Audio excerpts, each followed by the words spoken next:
Amigos telespectadores da Rede Vida de Televisão e do programa Páginas Difíceis da Bíblia.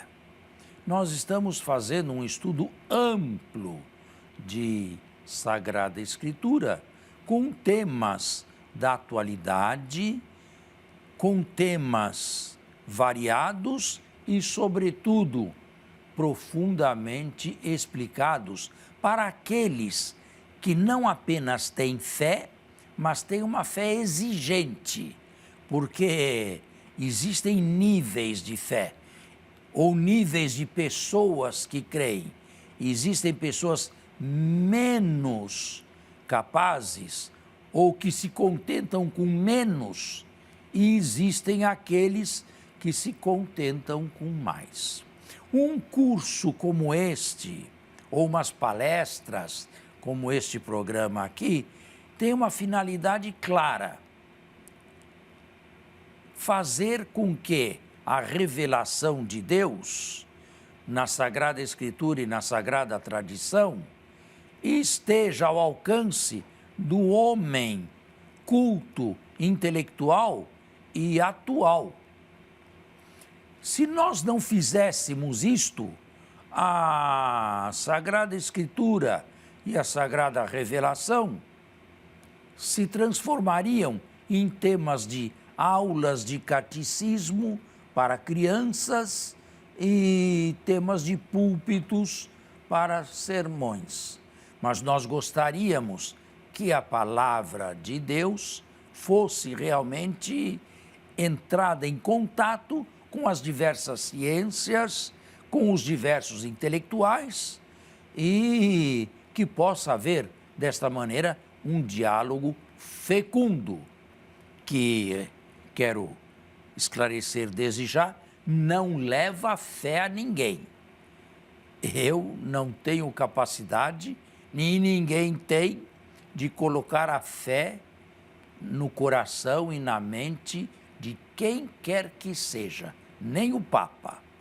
Mas a gente pode tornar o dado de fé através do estudo, através do aprofundamento, mais compreensível, mais harmônico e mais atraente do que à primeira vista ele parece ser.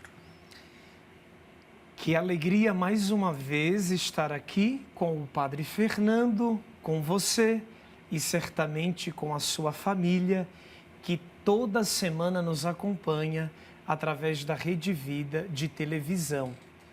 Enquanto o Padre Fernando falava, eu lembrava-me do meu primeiro ano de teologia no seminário São João Maria Vianney, aqui na minha diocese de Santo Amaro.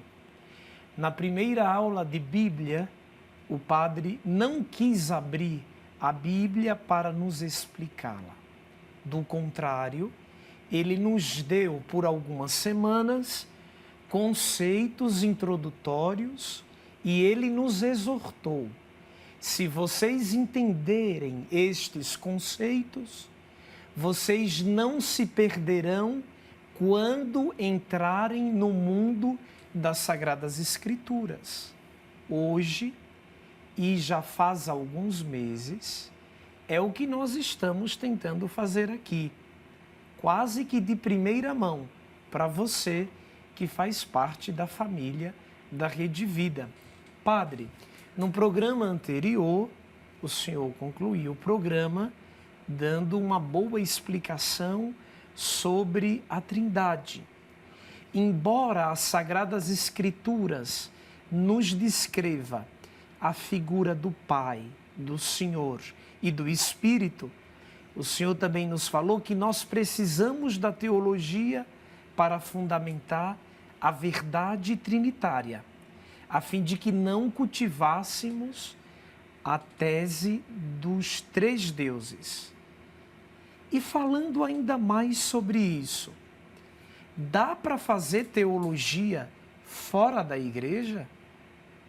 Dá, e são alguns ou diversos que o fazem, independentes da fé, independentes do magistério, independentes da tradição, vale o que eles pensam, vale a sua posição pessoal. E transmitem isto sem se preocupar se perturbam ou não a mente daqueles que os leem. Falando ainda sobre isso, padre, o senhor também nos falou que pela teologia nós encontramos um amplo espaço na Bíblia, nas Sagradas Escrituras. E hoje toda a teologia tem que partir da revelação. É isso que eu ia perguntar. Quando alguém se põe a fazer teologia, qual deveria ser o seu primeiro manual? Deveria ser a Sagrada Escritura? Deveria ser o único manual? Como que a pessoa deveria se portar diante de um bom método de teologia? Não. Um único livro, uma única aula, isto não. Só a Bíblia não. Porque cairia no solo Escritura. Porque nós deixaríamos de lado uma tradição bimilenar. Nós temos que acompanhar o rio dentro do seu leito. E nós não fazemos teologia nem de anteontem, mas também não de depois de amanhã. Nós fazemos teologia aqui e agora.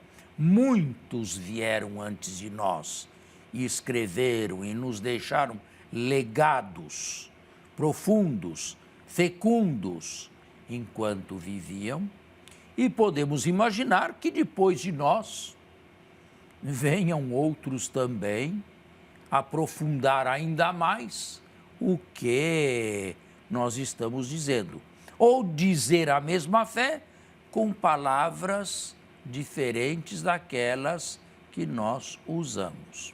Agora, um curso de teologia tem a sua hierarquia. No topo da hierarquia teológica está a Bíblia, está a palavra de Deus.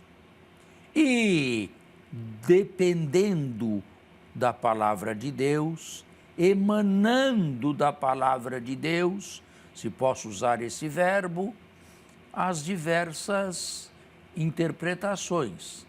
Então, Deus uno, Deus trino, Criador. Deus criador, Deus redentor, cristologia. Mariologia. Mas tudo isto tem que ter uma base sólida. E a base sólida é a Escritura e a tradição apostólica. Não faz muito, acredito que no último programa, se não me falha a memória, o senhor falou-nos também que a teologia, ela é exigente, sobretudo no aspecto intelectual, porque existem pessoas que na vida não se conformam com o menos e querem mais, o que é louvável.